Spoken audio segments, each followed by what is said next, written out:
Hello, welcome. Today we have two very special guests, Luka Symons and Tracey Reed. Hi, welcome ladies. Thanks for having us. Yeah, Super right on. fun. So many folks may know you individually in the community, your work in the field, the realm of nutrition, in particular through CSNN, Canadian School of Natural Nutrition, as well as being instructors around here throughout the time. Yeah, at Light Cellar. Yeah. So we are here to kind of showcase a very special project that these two ladies came together on, and it is called Histamine Haven, a brand new cookbook. I mean, it goes beyond just being a cookbook. Yeah. It is a self-discovery guide. It is amazing. So the essential guide and cookbook to histamine and mast cell activation.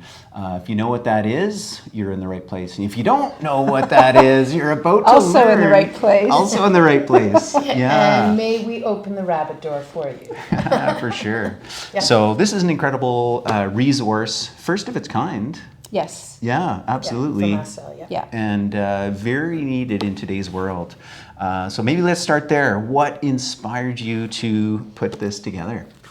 You start. Okay, so I think what Luka and I both share is that histamine issues are a part of both of our journeys. And I started exploring this after seeing clients who were struggling with histamine issues, and they had a diagnosis of something called mast cell activation syndrome.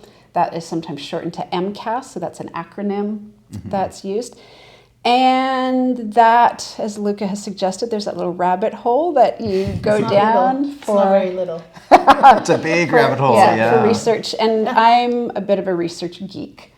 And I'm also, not only am I a clinical practitioner, but I'm an educator. So in order to educate, I have to really understand these things in a way that I can also explain them to people. Yeah. So I was doing lots and lots of research, and I'll let Luka share her story, but we were kind of starting to know about each other in the field of nutrition, and we were here at the Light Cellar. Oh. You don't know this story? I don't think you know this story. Okay. So we decided to write this book at an event that you held. Held, and I think it was a networking. It was a networking event. Oh wow! Yeah. Okay, amazing. So we've been doing our little networking thing, and I went up to Luka and I said, "Luka, do you want to write a book together?" And I was very caught forward in the of you. moment. It was very forward, and I was there like, "Write a book, Luka? Say no."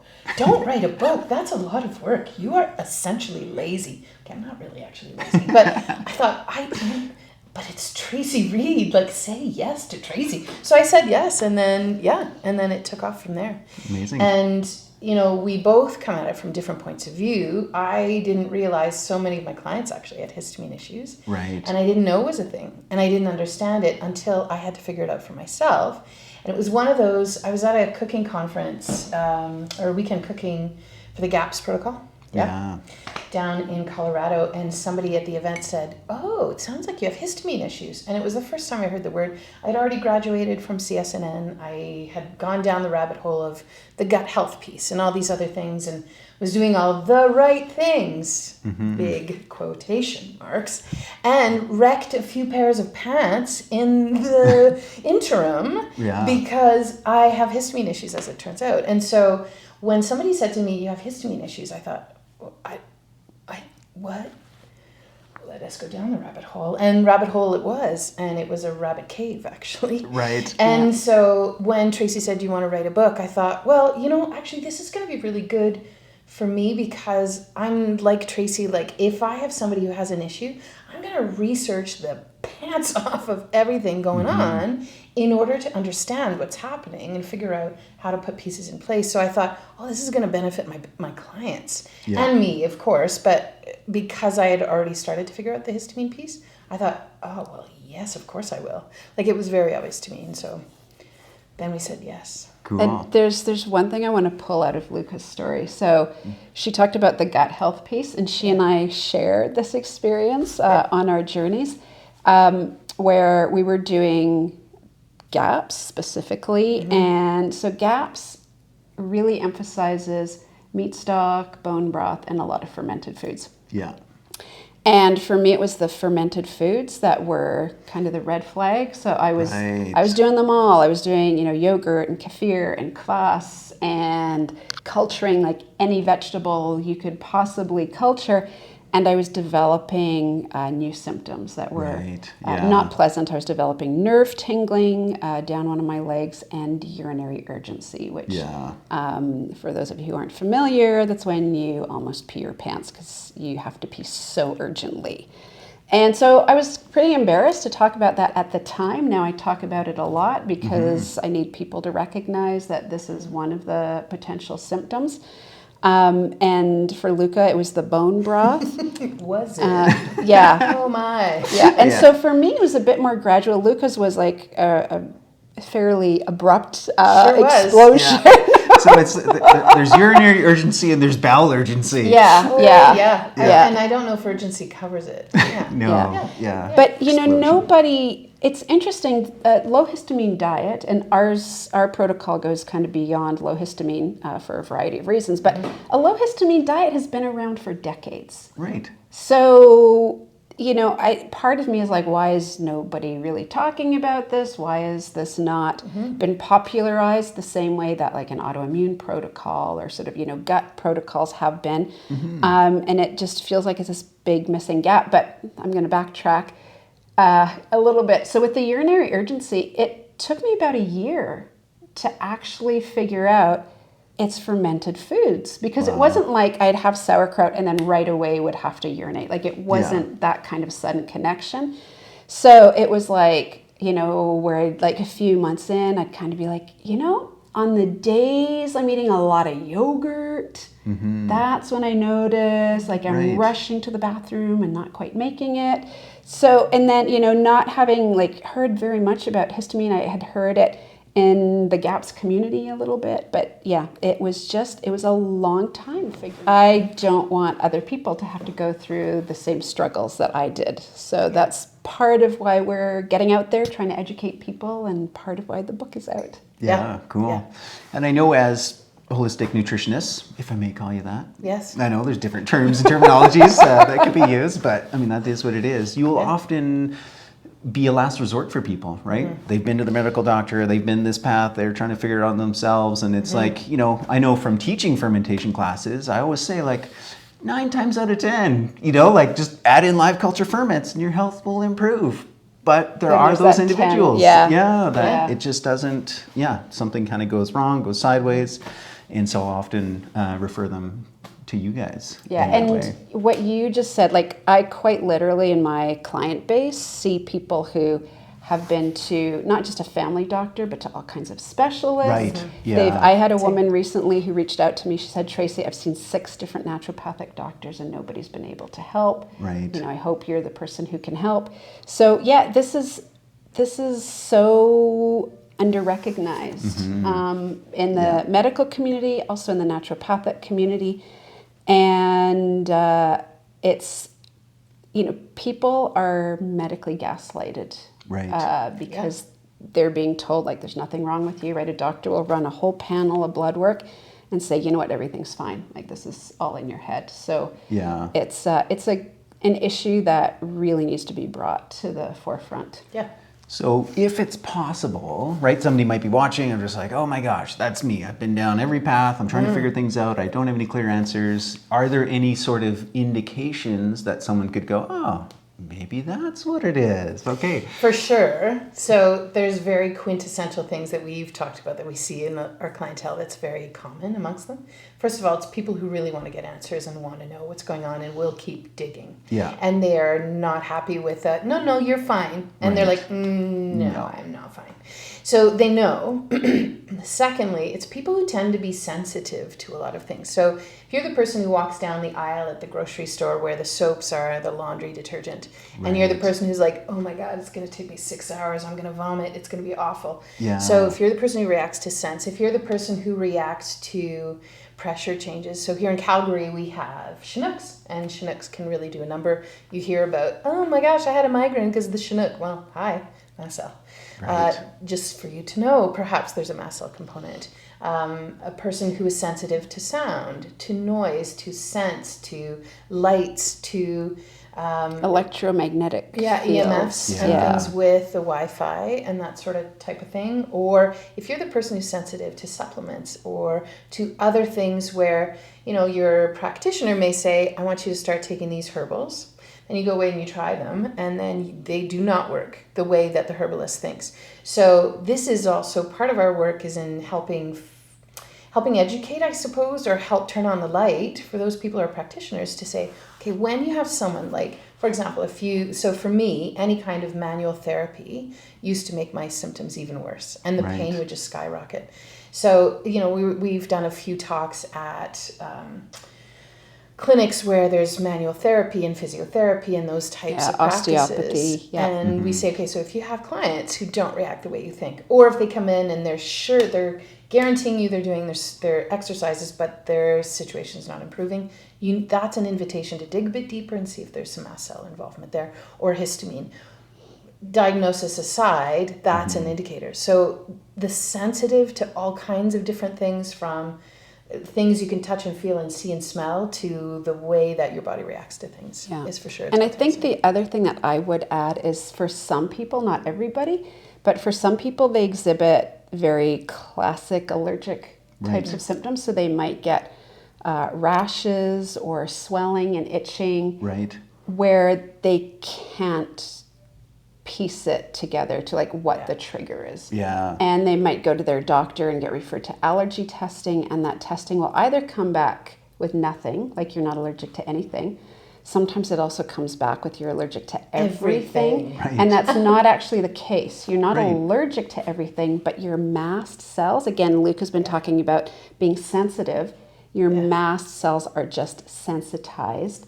And so they overreact to that. The way that I like test. to explain that is that mast cells, for somebody who doesn't have mast cell activation or doesn't have sensitized mast cells, they need this much stimulus to get the mast cell to go pit with histamine. Right. That's the sound it makes. It's the mast cells. They're part of your immune system and they release histamine.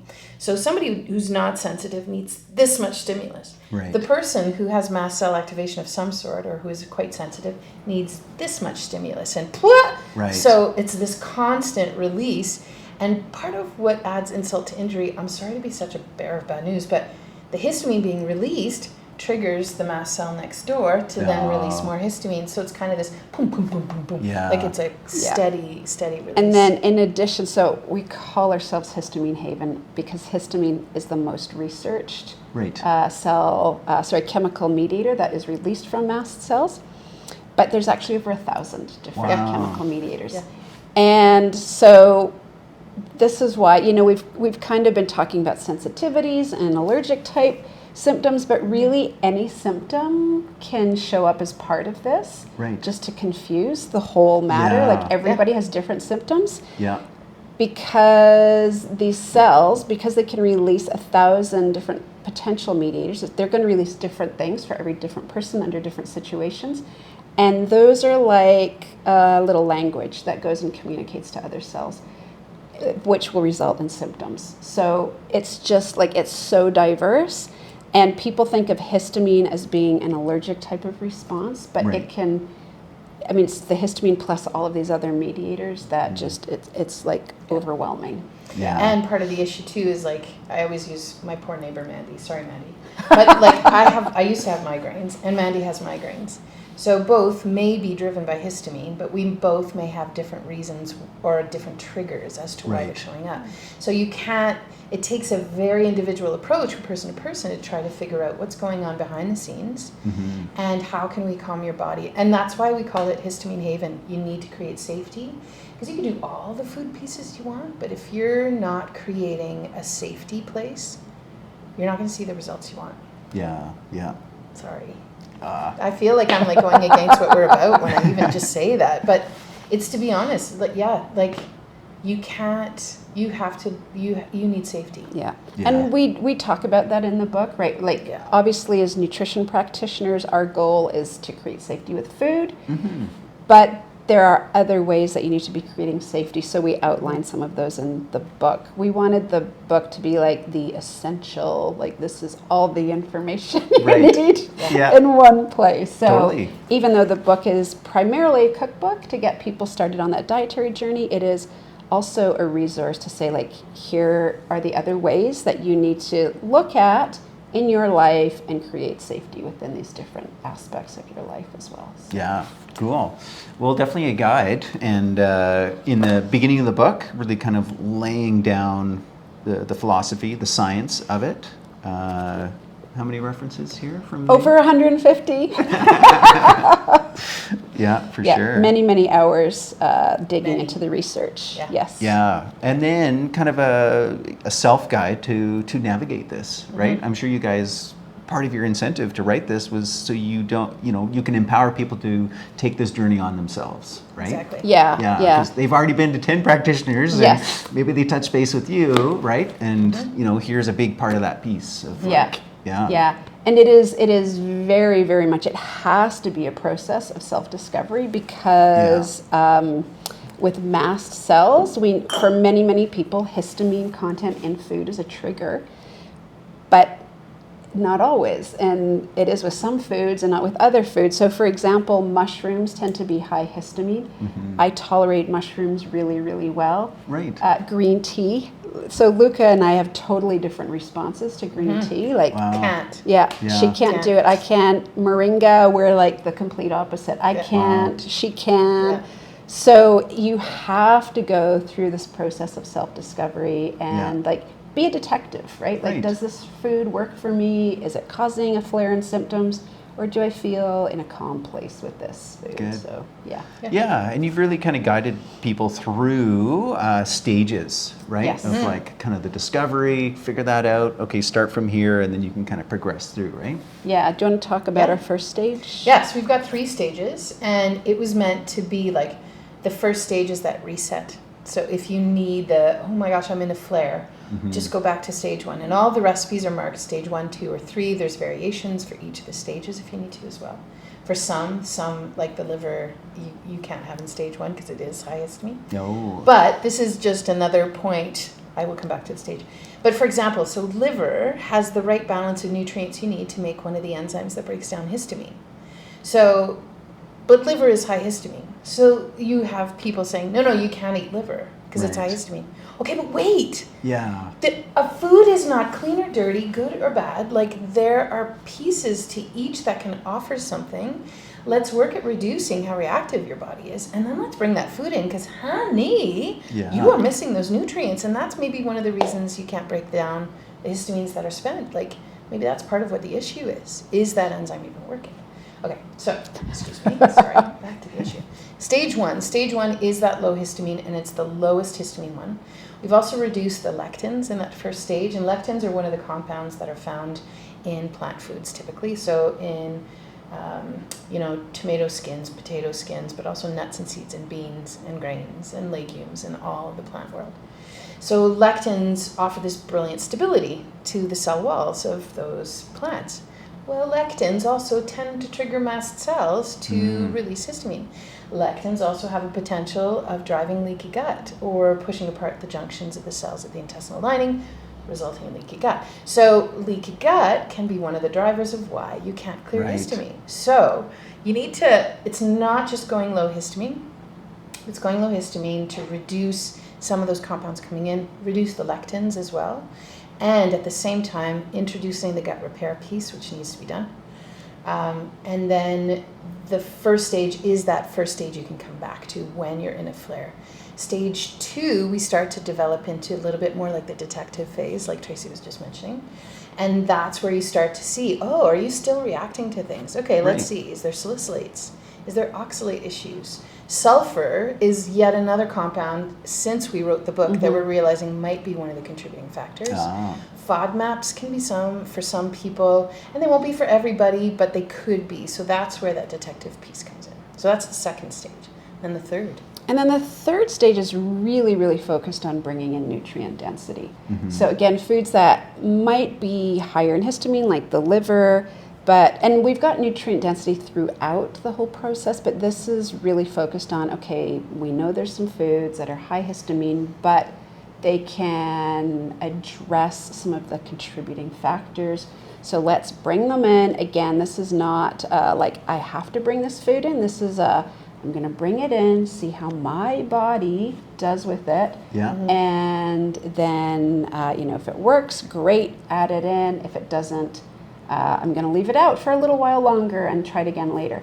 And this, again, like it's really about the customization piece. And it's also sometimes about quantity, right? So maybe I can have a little bit of liver, a few bites, but I can't have a big liver and onion dinner, for example, right? So quantity can also play a little piece in this. Sure. And the really important thing that I think Luka and I always try to emphasize is that we want as much abundance as possible. So abundance, diversity is our ultimate goal while you manage your symptoms. Totally. I mean, you've done a great job in terms of the number of recipes, it's beautiful, color photos, and everything from lunch, breakfast, dinners, snacks in between, all that kind of stuff. Yeah. And kind of on average, how, and I'm sure you're probably going to tell me it's individual, but on average, it's individual. I even know what you're going to ask, but I'm going to ask it, sorry. Yeah. How long does it take to somebody to go through the stages? So, we suggest starting with 1 to 3 months on stage 1. Yeah. And in most cases, I would say 3 months. Like, again, we're seeing people who've been through the medical system, the naturopathic. Things are pretty complex. Yeah. And so we want to make sure we get inflammation down as much as we can. 1 month is maybe not always enough to do that.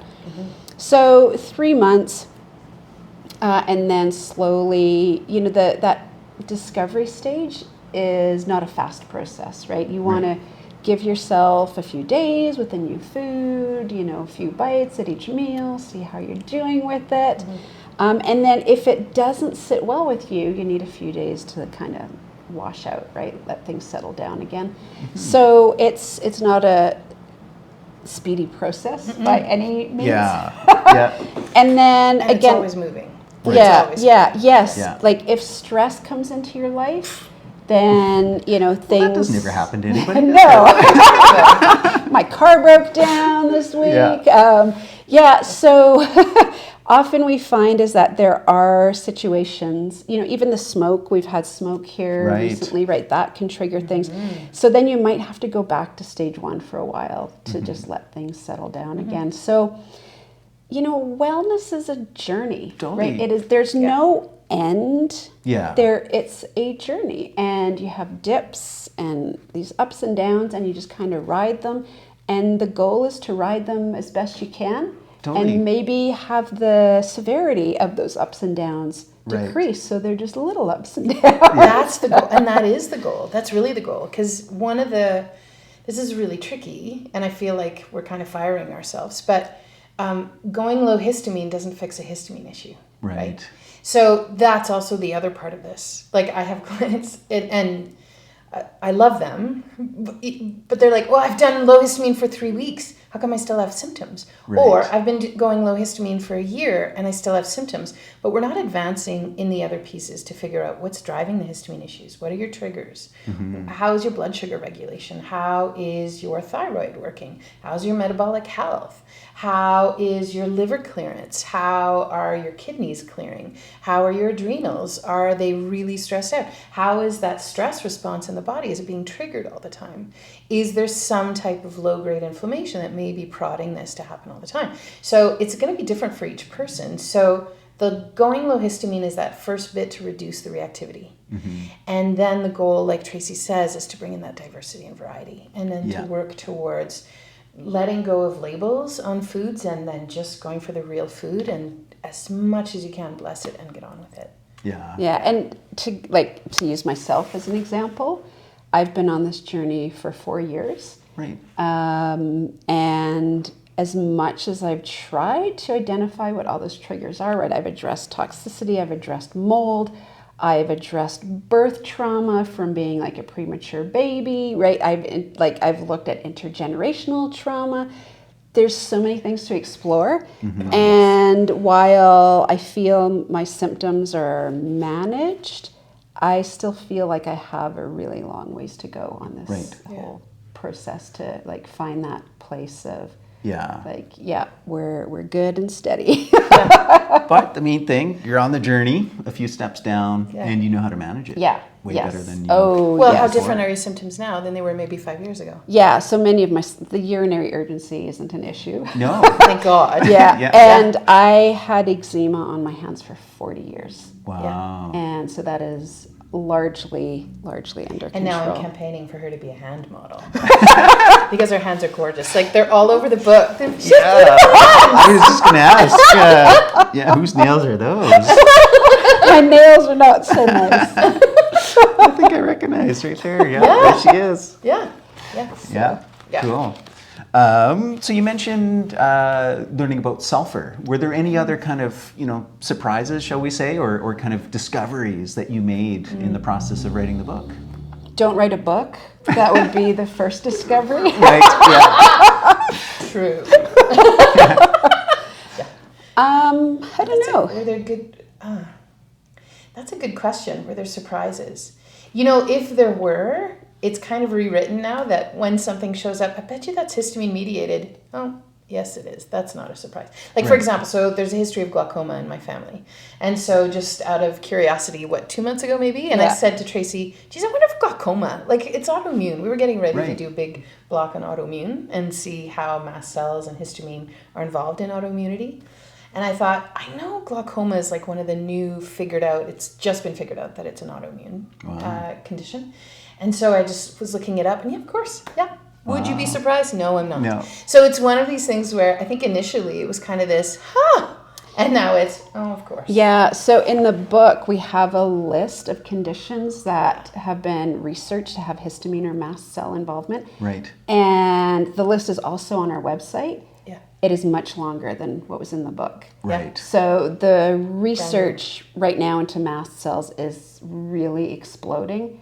And so we just keep digging and coming up with more and more conditions. So that for sure. Mast cells, to put this into perspective, mast cells are your master immune cell. Right. They were the first immune cell from an evolutionary perspective. So they had to do everything. Yeah. So now their job is to communicate to all the other immune cells, regulate them, tell them what to do, right? They're like the boss, like, you do this, you do this. And so I don't even know where I was going to go with this story. I remember. So mast cells are naturally involved in all immune function. Mm-hmm. So it makes sense that they're going to be involved in, autoimmune conditions and, some cancers and like allergies, anywhere we look at viruses. Sort of immune, dysregulation. Long COVID is, they're saying now it's mast cell activation syndrome, right? It's one and the same. Mm-hmm. So it makes sense that mast cells are involved in all of these things. So then the question is, like, do you just have a normal mast cell involvement in whatever's going on in your body? Because they will be involved in anything. Yeah. Or do you have a heightened, more activated type of response? So that, I think, is really important for just really anybody with chronic, complex health issues to ask. Yeah, cool. It's fun. Okay, well, tell us about the website, because I think that's going to be like a first logical step for somebody to go. You've got a lot of resources there. So what kind of things can people find at histaminehaven.com? You are correct. That is what it is. We like to make things easy. So histaminehaven.com. Lots of different pieces there. So you can go to the resources page and there's some free downloadables that you can just get from the website. We don't even need your email for it. Like, get started. Just get started. Mm-hmm. Start with the grocery list. The grocery list is the grocery list for that stage 1. So every food that's on there is free game. Have at or eat all of those foods. If a food is not on there, it is because it has the potential of triggering mast cells or the release of histamine or driving histamine issues. Depends where you are on the spectrum of things. Doesn't matter. Mm-hmm. So that list should give you a really good starting point. From there, we have an online community, which also has a little bit even more downloadables kind of thing. And that you have to register for, but it's free of charge, which is really nice. And then for those who find it tricky to follow a trail of emails that comes, then we also have an option where you can just download those right to your computer if you prefer from an email. Then we have the next very logical step is a course called the Histamine Connection. Right. And that is the entry point. When you're ready, so I think the book is probably the first step. But when you're ready, taking the histamine connection is where you make it make sense for yourself. And that's where you get to put those pieces together. We always use the analogy of like this puzzle piece, and it's like there's a puzzle, there's a piece missing. Right. And that's what this is. It's the histamine connection, because you realize, oh my gosh, there's like one thing that's common to all of my symptoms. So I don't need to do the gut piece, and I have migraines, and I have skin things, and I have this going on over there, and that pain, over there, and pain, and anxiety, and that, and all these things. It's all one thing. Oh, I can play whack-a-mole with one thing. And that was the piece that was amazing for me. I couldn't believe that there was one common piece to all the symptoms I just mentioned were all my symptoms, actually. Yeah. So it's one of those like, that's unreal. One thing, and then it makes it like it's not complicated anymore. Because this is the thing with people who have histamine or mast cell activation, you're that person. Like I was always that person. Oh, I don't know how I'm going to do on the herbals. I don't know how I'm going to do on the supplements. Oh, I don't know how I'm going to do in the physiotherapy. Like my physiotherapist fired me. He's like, you're not doing your exercises. I was like, I'm totally doing them. And I'm in tears. I'm in so much pain. Yeah. And it was ridiculous, one thing after the other. That, so the writing on your chart. The histamine connection is free. We have an evergreen version, or we do a monthly talk so that people can ask questions. Yeah. And if you're kind of going, oh, I wonder if this is me, that's where we go through the whole symptom profile. Yeah. So the histamine connection, again, it's on the website. It's just that, like, if you're thinking, is this me? That's where you start. Yeah. And that's where you start. Don't go any deeper than that. Just start there. Yeah. Cool. Yeah. And that's under courses, for those who want to know. Yeah. Yeah. That's also free, P.S. Okay. There's a reason we call ourselves Histamine Haven. Totally. Like, you have to figure out some of these pieces for yourself. And part of that is creating your haven. Mm-hmm. And you can't know if we're going to be part of your safe haven unless you try it out, too. So, come on in. Yeah. And it's nice in here. I want to just talk a little bit more about what Luka said, like where all your symptoms are connected to this one sort of big contributing factor. And, working with people, like this is profound. The difference this makes in people's lives where suddenly they're like, wow, my anxiety is down, or like in 1 week I've lost 10 pounds because the inflammation is coming down. Or, pain is like, we see pain, it shows up anywhere in the body with histamine stuff.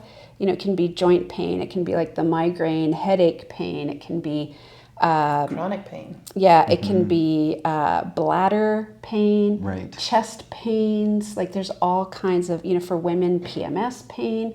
And so that's another sort of classic symptom that can show up in many, many different ways. But it's this, like, I'm doing this one thing and I just feel so much better. It's pretty amazing. It's a successful game of whack-a-mole. Cool. Woo! One whack and you got them all down at the same time. It's gentler That's awesome. than that, don't worry. Okay, let's shift just a little bit. So kind of, surprises. What was it like working together, through this process? It was a journey, no doubt. Incredible. Amazing. Incredible. Yeah. I can't believe she's still talking to me, is what I have to say. So working with Tracey is really easy, and I don't work very easily with others. I've always been I'll just do it myself, and I'll do in the corner and be by myself. And with Tracey, it's so fun to have somebody to bounce ideas off of. And if I show up and I'm like, oh, it's okay, I'll go do it. She's like, no, you're not. Actually, we're doing it together. Come on. And there's no hard feelings, and I don't feel terrible, and it's the first time in my life.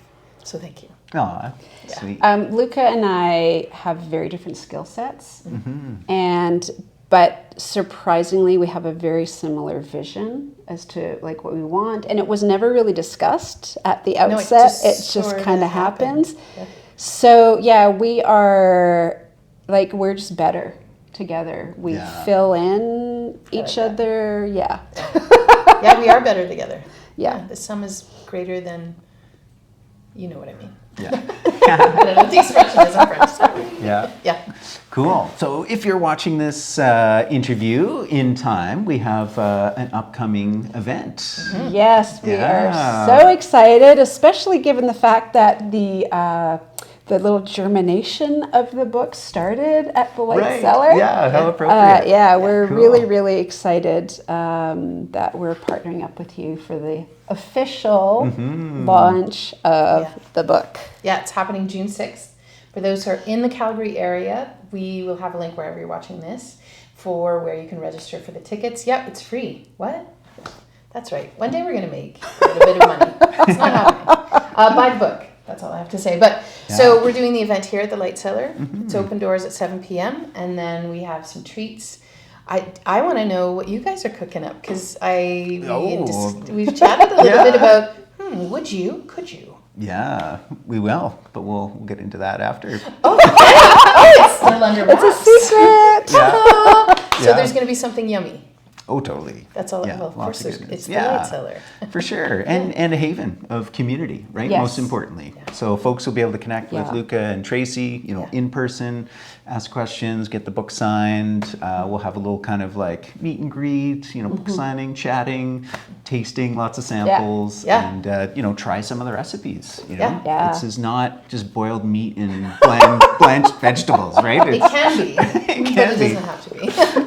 Yeah. And just to like whet your appetite a little bit, one of the things that will be on offer for sampling is our blueberry pomegranate bar. Yeah. All right. Which is, delicious and grain-free, and I'll let you taste it to try to guess what the bulk of that bar is made of. It's a bit of a surprise. Cool. All right. Any kind of final last thoughts before we sign off? Last thoughts. This kind of book does not happen but in our own little silos sitting in the back corner. So this book is truly a community thing. There's an acknowledgement section at the end, and we have name-checked everyone that we could think of, from the people who did the research in the first place to bring to light that there's histamine, to the current researchers who are at the forefront of some of this stuff in the States, to name-checking some people on the Canadian scene, Janice Joneja, who's done a lot of research on this out in Vancouver.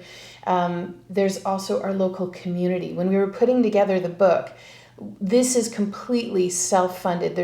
We self-published. So we don't have a company saying, here's $10,000, go write a book. Like, that would be nice. Yeah. But it didn't happen. So this was all from our pocket. And we very humblingly approached the Light Cellar, Amaranth Foods in town, and a few other, Shirley's Greenhouse was another, Red Tail Farms, like some of the local producers. And we said, please, sir, can I have some?